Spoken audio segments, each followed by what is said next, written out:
Yo, what up guys, Beastbane here. The fusion for the month of April has finally kicked off. His name is Lysanthier Beastbane. If you log into your game right now, you find this champion along with the 4 epic champions right here, which you have to obtain through fragments, right? So you have to get 400 fragments of this epic champion Yuzan in order to successfully fuse this champion.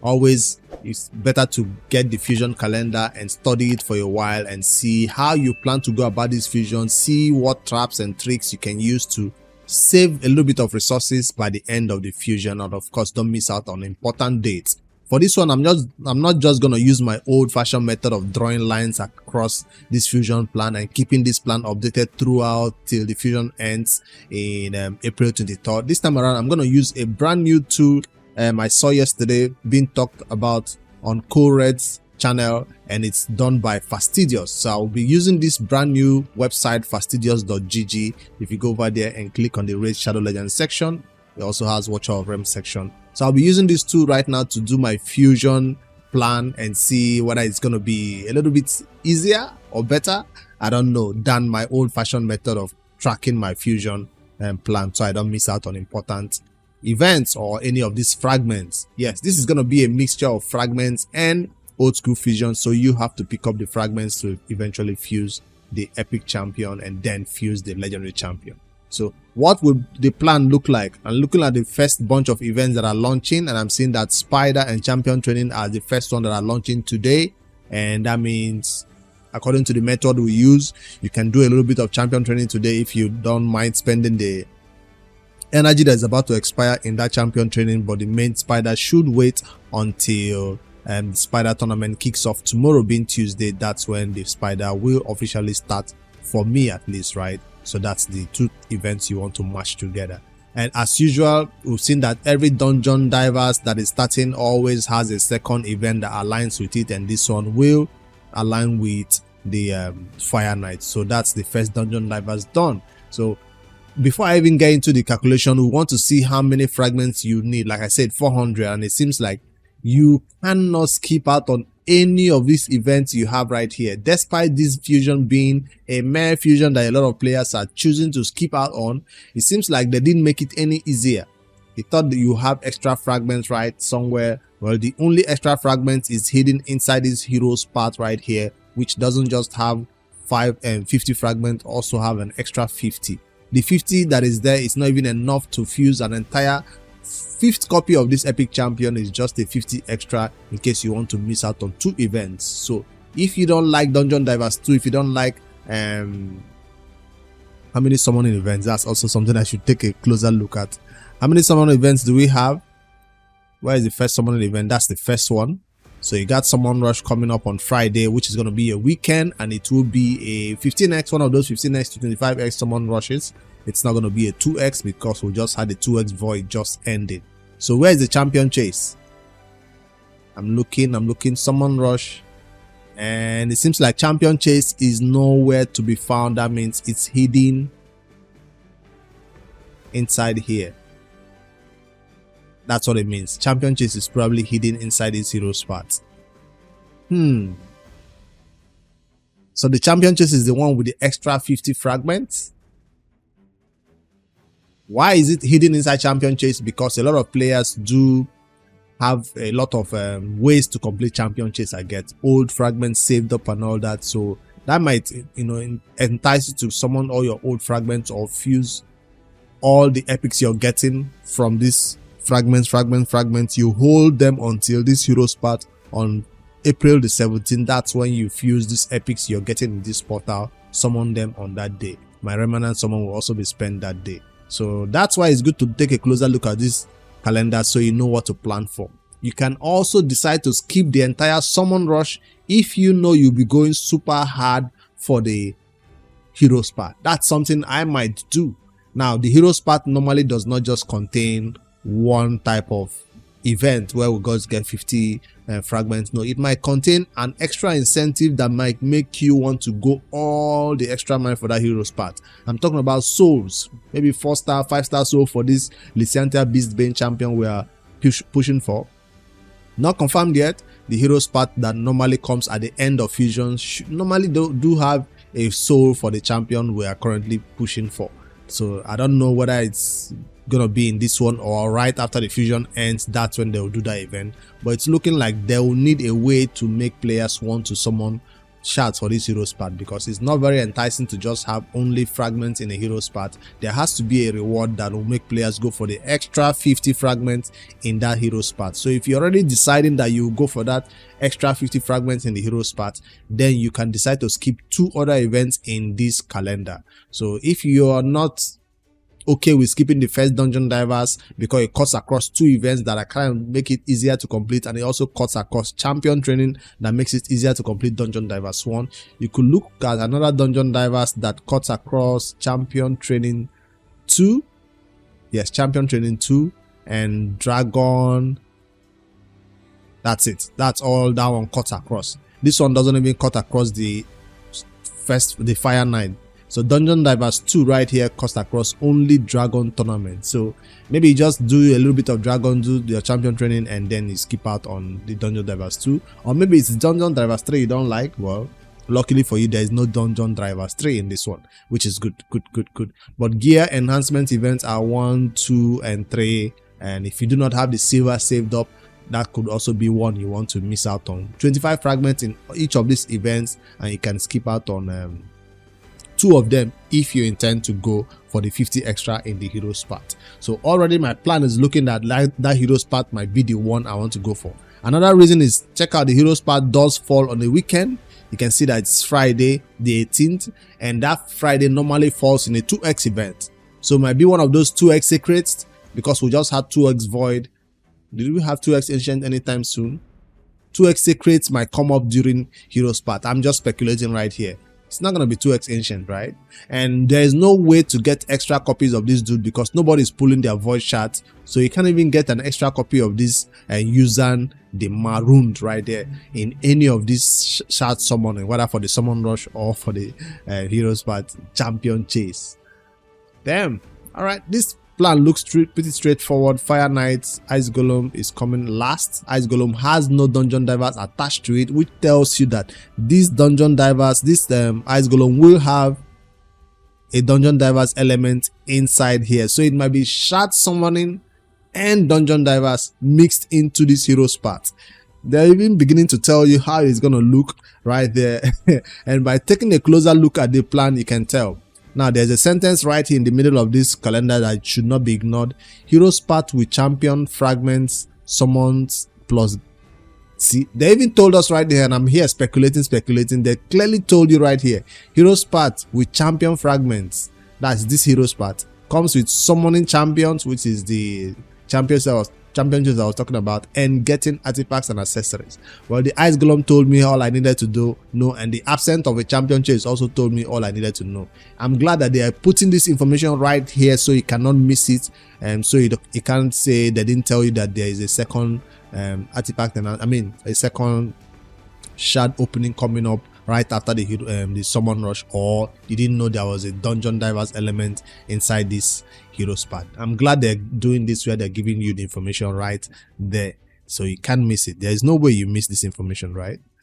Anyways, yeah, let me see what else I can share with you in this video. I wanted to take a closer look at the epic champion, because for newer players coming in, obviously the legendary is not possible to do a fusion in super early game. You might want to take a closer look at the epic champion, especially the fact that he's a void epic champion. They are usually good, the better type of epics in raid, not all the time. But let's see if this champion might be worth getting 1 copy of or 2 copy of. Let's see if there's a content in raid there. He might shine, especially if you've decided to skip out on this fusion. You definitely cannot miss 1 or 2 copies by just doing your normal classic arena and all that stuff like that. Did I see classic arena? Yes, classic arena 1, classic arena 2 should even give you 50 fragments, and then 2 other events give you extra fragments to pick up 1 epic. Let's see. Yuzan the Marooned is a champion from the Skinwalkers faction who has an A1 that transfers a random debuff from this champion to the target. Heals this champion by 10% off their max HP. Heals himself, transfers a random debuff to the enemy. That's a mere A1. It's not the most useful A1 I've seen in raid. It's not decrease attack or decrease defense. It's a mere A1 for sure. But debuff transfers a random one, not 2, not 3, not all that's left for legendary champions. I guess the random one is for epic champions. Attacks all enemies on the A2. Thundering Charge is a skill that has a 100% chance when booked of removing 2 random buffs from the enemies. That's almost a full team strip. It's almost stripping all their buffs. If you're taking 2 buffs off the enemies, that's usually the number of buffs enemies do have in normal cases. Heals this champion by 10% of their max HP for each buff removed by this champion. Why is he healing himself so much? Does it really need that healing? His damage is based off HP. He's healing himself on A1. He's healing himself on A2. What's so special about all this heal is doing?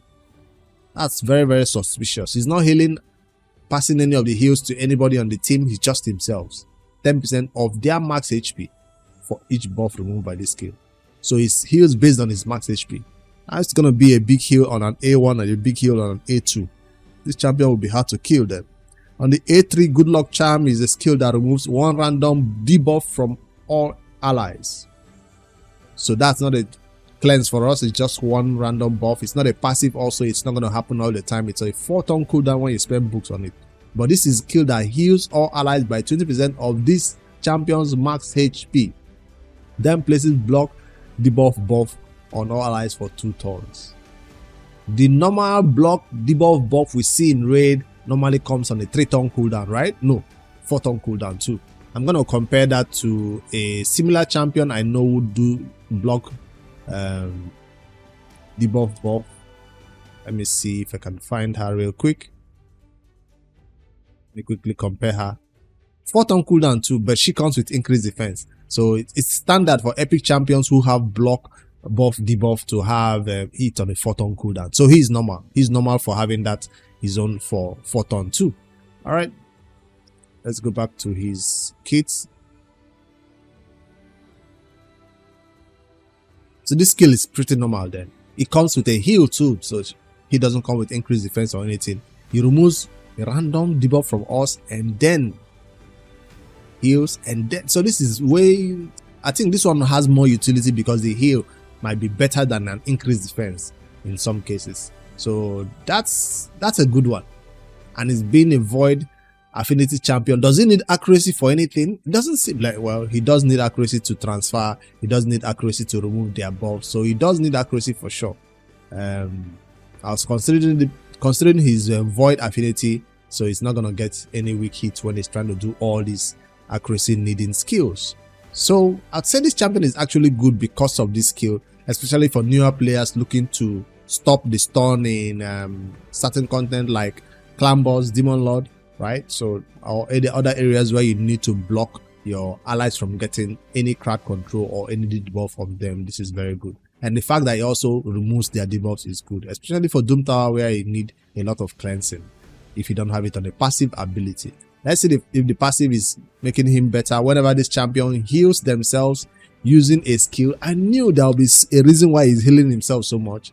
What does it do? Also heals all allies by 20% of any surplus heal. That's it. With a tanky champion like that who is built with high HP and then his A1 is healing him, his A2 is healing him, he will definitely be doing a lot of surplus heal to our allies. So this is a healer, full team healer who also comes with a little bit of block debuff buff. He has a aura of increased allies resistance in battles. So definitely a good one for the skinwalkers, whether you're going to use him in to help you defeat the faction wars or the improved faction wars that is coming on hard mode. I don't know yet, but let's see. This champion will definitely find some utility for early game players who are trying to take down content that need healers or need somebody to, you know, stop them from getting crowd control or debuffed. Definitely a good one to have at least 1 copy of. Is he a one that you want 2 copies of? Hell no. Doesn't seem like it's that good for a void epic, but definitely one you want 1 copy of, especially if you're not going for the fusion. Now, if you're going for the fusion, there is no reason why you should push extra mile to get extra 50 fragments for this one, because once the fusion ends, I'm gonna crunch it into this other champion mod. All right, that's the epic champion skills that I wanted to review. Now let's go over to this fusion calendar preparation on this fastidious website, the Raid Shadowlands section. Let me see. Raid tools. I wanted to try it out after I saw their video. Where is it? Summon chance calculator, master planner, share your masteries plan, fusion calendar. That's it. That's the one. So lots of other events, lot of other calculators will be coming. And Lord Fabian, that's the last one. It has not been updated to this one, or do I have to log in to see the new one? Hold on, let me see if the new one is updated yet.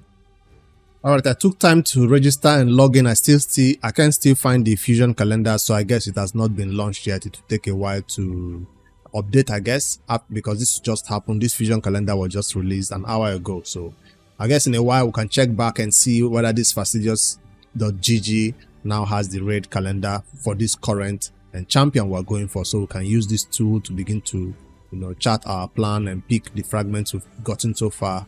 And this was just a fusion from the last one and see. For now, I'll stick with my old-fashioned tool and cross-check the spider if I've done it, cross-check champion training if I've done it, and that's how I normally go by it until the fusion is completed. So remember, 400 fragments for the epic champion to fuse the legendary. And then if you want to decide to wait for this heroes part, let me know in the comments what your plan is. But for now, I'm thinking this summon rush is an automatic skip for me, so I can save all my resources for that heroes part that is coming, because it only has 25 fragments. So I'm wondering, how will they make this summon rush coming on Friday mouth-watering? How will they make it tempting? Because I don't want to do 2 summoning events. I'm fine with doing 1 summoning event, and 15x are not my thing at all. So that's my fusion plan. If it changes, of course, I'll update it as this fusion goes along. Remember, you have to decide on your own whether this champion is worth going for or not. I'm going for it because I have the resources and the time. You have to decide on your own whether you want to save for something else, focus on your account development instead of chasing after every fusion that comes around. So I'm totally fine with it. Make sure you like and subscribe for more daily raid content. I'll see you guys in the next one.